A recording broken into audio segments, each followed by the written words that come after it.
President Bongbong Marcos is back from his 4-day trip to Cambodia for the ASEAN summit, where he pushed for the immediate adoption of a code of conduct in the South China Sea. The Justice Department has issued subpoenas to the personalities being tagged in the murder of radio broadcaster Percy Lapid. The respondents include suspended Bucor Chief Gerald Bantag, who has since denied any involvement in the ambush. And Gilas Pilipinas ends their fifth window campaign in the win column after beating Saudi Arabia 76-63.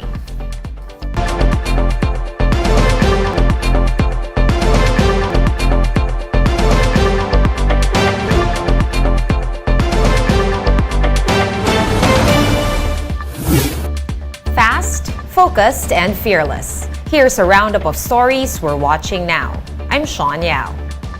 President Bongbong Marcos is back in the Philippines after wrapping up his 4-day trip to Cambodia for the ASEAN summit. Mayan Los Baños with the report. President Bongbong Marcos is back in the country after what he calls a successful 4-day trip to Cambodia.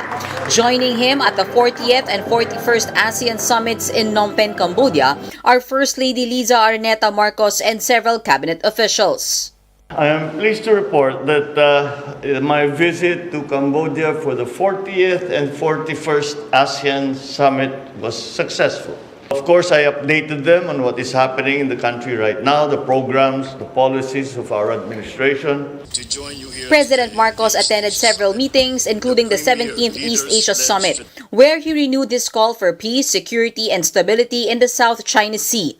He said the disputed waters should be a center point of economic engagements and not an epicenter of armed conflict. State leaders from China, United States, New Zealand, Japan, India, South Korea, and Australia were also present in the meeting. We must ensure that the South China Sea remains a sea of peace, a sea of security and stability and of prosperity. With the UNCLOS and international law as our bases, the South China Sea will be a nexus of vibrant economic engagements and interactions, not an epicenter of armed conflict or geopolitical maneuverings. President Marcos also pushed for the immediate approval of a code of conduct in the South China Sea to avoid tension between claimant states. Chinese Premier Li Keqiang said that Beijing is looking forward to working with the Philippines and the ASEAN towards peace and stability in the South China Sea. I look forward to working with the Philippines to uphold the unity and cooperation between China and ASEAN, and also look forward to working with the Philippines and other countries in ASEAN for peace and stability in the South China Sea on the basis of mutual respect and respect for the DOC and international law, including the 1982 UNCLOS. President Marcos also met with leaders from Canada, Vietnam, Cambodia, and South Korea. The chief executive also accepted invitations for state visits to China, Vietnam, Brunei, and Thailand.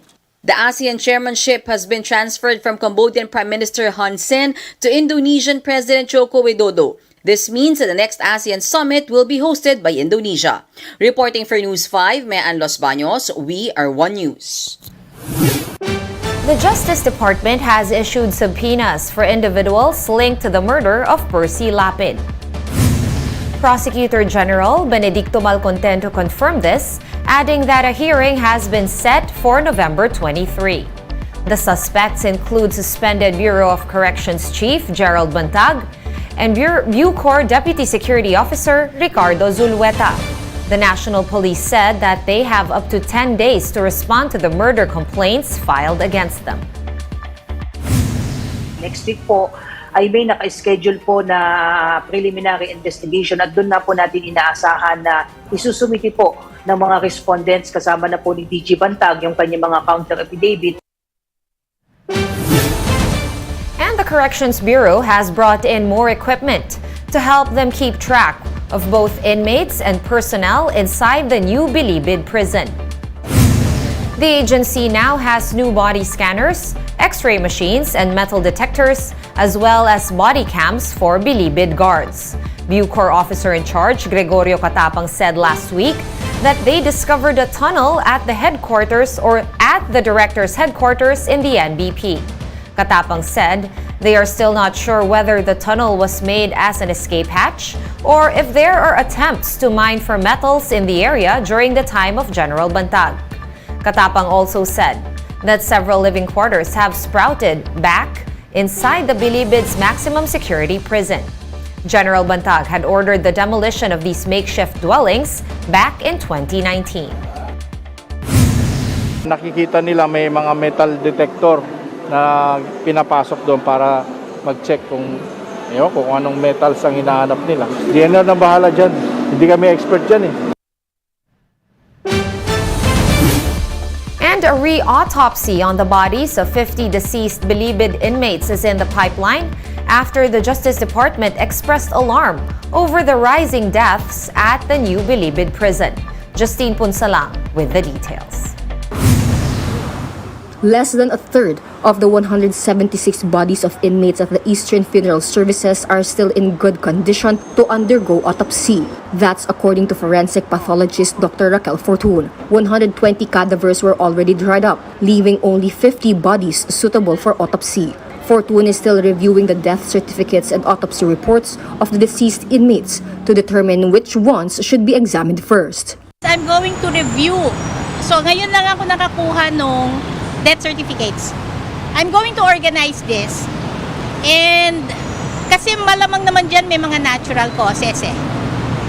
Yung iba merong autopsy. And therefore, let's review. Ano ba yung findings? Maybe I can help them prioritize.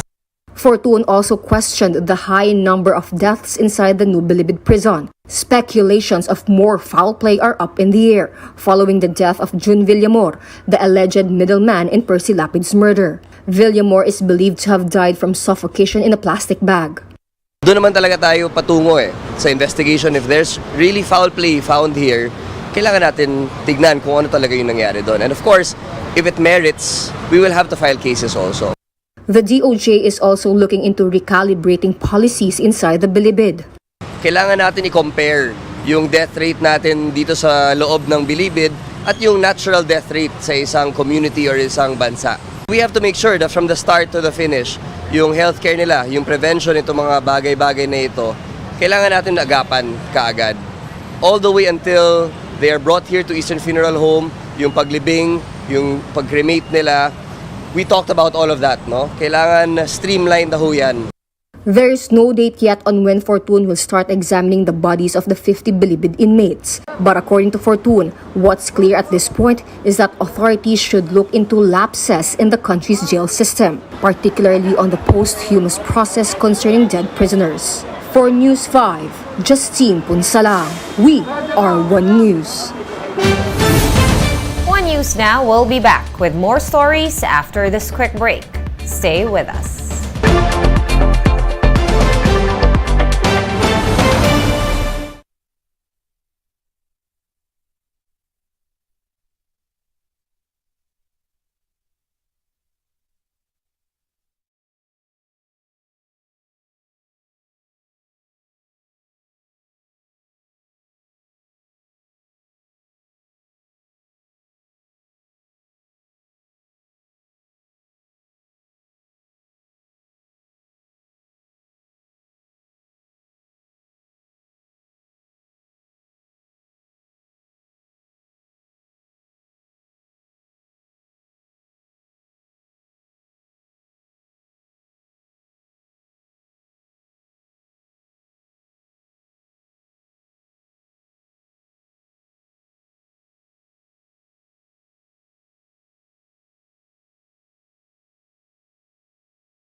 This is still One News Now. I'm Sean Yao.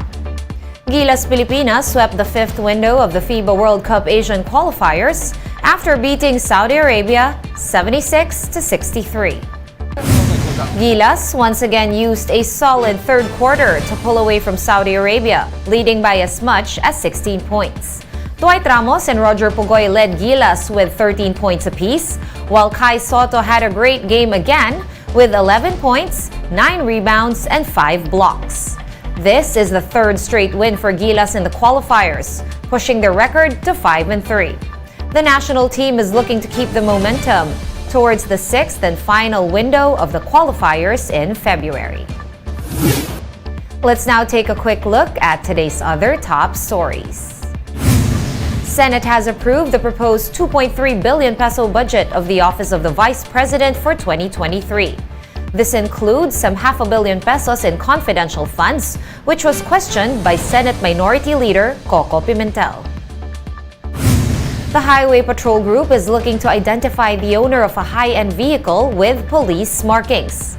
A photo of the luxury vehicle with the PNP logo went viral on social media last week. The NCR Police has alerted its units to apprehend the vehicle once spotted.